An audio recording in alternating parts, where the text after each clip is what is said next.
napakasama ng dahil ito.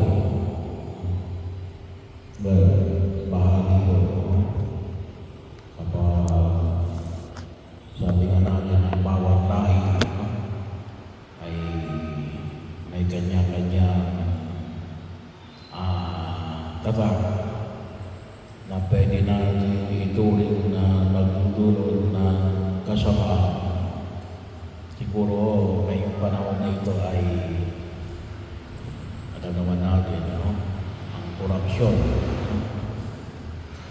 sa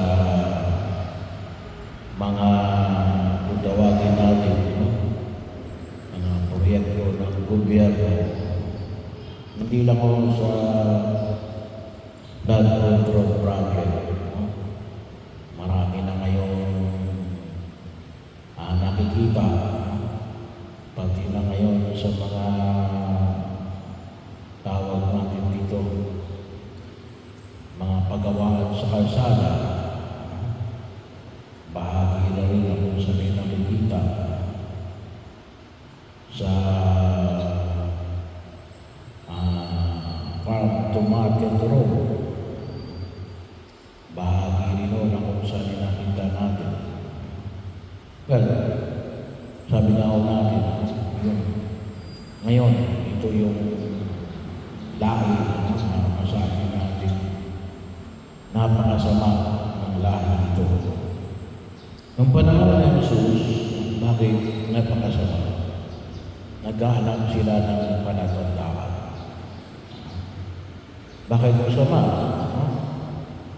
Sabagat dito ipinawanig ni Jesus natin. Well, una, hindi nila nakikita yung pagkilos ng Diyos kay Jesus. Hindi nila makita yung palatandaan na ipinahayag mismo sa kanilang harapan sa pamamagitan ng ating Panginoon sa Kristo. Hindi sapagkat walang ginagawa sa Jesus. Pero anong ibig sabihin? Nagbulag-bulagan sila na narito yung pag-ahari ng Diyos. Pero kung lalangit na tayo, ano yung naisip papanig na Jesus? Yung pagsisisi ng kasalanan. Kaya nga binigay dito yung pag-aharing tulad sa nangyari kay Jonas. Kasi si Jonas naman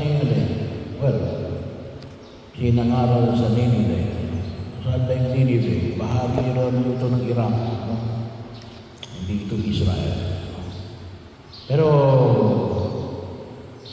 si Jonas ay walang ginawang himala. Hindi siya nagpalakad ng pilay, hindi siya bumuhay ng patay, hindi siya nagpagaling sa mga may sakit, hindi siya nagpalayas ng masamang espiritu. Ano lang ginawa niya? Na naglalakad sa Ninive, nangangaral. Anong sinasabi niya? Magsisi kayo at alugdan ang inyong kasalanan. Hindi naman ang binanggit kung anong kasalanan ng mga taga-Ninive. Pero yung isang maliwanag ng Ninive, sila ay nagsisi at tumalikod sa kanilang kasalanan. Bahagi ko yun pagkakataon na nakita, well, siguro sa tulong na rin nung kanilang hari.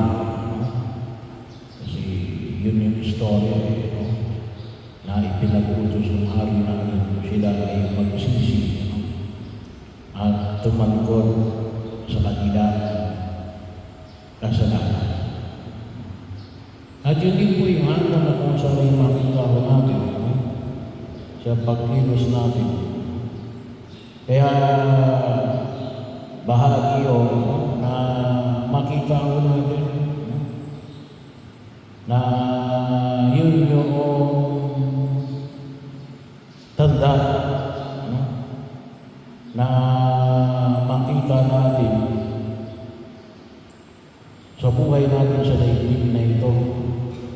makilala natin kung tayo ay nagkasala at tayo ay magbalik loob sa Diyos. Hindi na natin kinakailangan ng tanda para gawin ang bagay na ito. Kasi tututusin ay basic logic, no? Yung kinakailangan natin makita. At sabihin na korupsyon, kaya nga humanto na tayo sa ganitong klase ng katatayuan. Sabi ko nga, naging SOP, Standard Operating Procedure. Sa Tagalog, naging kalakaran. Bahagi yun. Naging bahagi na ng sistema. Kaya, sana nakikita natin, no? Itong mga bagay na ito ay nagsisimula sa maliliit na bagay, pandaraya. Kaya, sana po, maiwasan natin ito, maliit man o malaki. No? Kasi kapag nasanay tayo, ay talagang lalaki yan. No? At kaya, umandong sa ganitong klase ng kalatayuan, kasi nga, ay naging kalakaran na. No? Ay hindi lang sa pagka ito ay naging kalakaran na, ito ay tama na. At ang palaya ng Jesus ay simple lang. No? Magsisi at tumalikod sa kasalanan. Kaya pagka muling babalik tayo ng alin, yun ang pinakahimala. No? Yung pagbabago, pagbabalik. No? Kaya yun ay higit natin tingnan na higit na pagkilos. Kaya isa na patuloy na hamon natin, no? Kasi katatapos lang natin ng Grand Marian Procession, ika-12, no? Grand Marian Procession. Kaya nagsabi ko, no? Kalimitan nito ay nabanggit ko na rin yung alin, yung dasal ng Santo Rosario bago magmisa. Ano? So, nung una, no, ay sinubukan ni Sister Esther. No? Kaya naputol ulit. No? Kaya, siguro, ito'y hamon ko sa mga lectors and commentator. Medyo darating kayo na medyo maaga. Kayo na magsimula. Na magdasal ng Santo Rosario.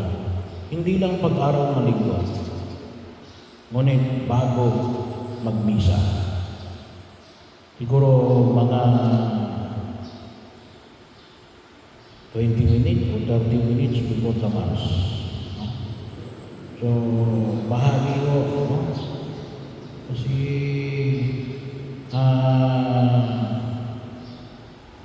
kinakailangan na makita natin yung pagpapahalaga na makita ko natin. Dapat yun ay bahagi nito ng pang-araw-araw natin pagkilos. No? So, kaya yun po yung ating hamon ay binibigay pagkakit naman ng presidente ng lectors o commentator. No? Na kayo na, no? Kaya automatic talagang kayo narito para magdasal kasi kayo ang magsiserve. Yung dagdag na lamang yun, aagahan nyo lang mga 20 minutes o 30 minutes before the Mass. Makapagdasal tayo ng Santo Rosario. So, yun nawa yung bahagi. So maging pagkakataon kasi ng sistema. Kasi pagmamalaki natin, tayo nagkakaroon ng Grand Marian Procession. Pero wala namang nagdarasal ng Santo Rosario. As a community, no? Yung gamitin nyo yung sound system. Lahat naman kayo pwedeng nagdarasal ng Santo Rosario, individually. No? Pero bilang isang simbahan, iba ho yun. No? Pagkilos yun. Na makita na tayo tunay na nagdidibusyon sa mahal na Birhen Maria.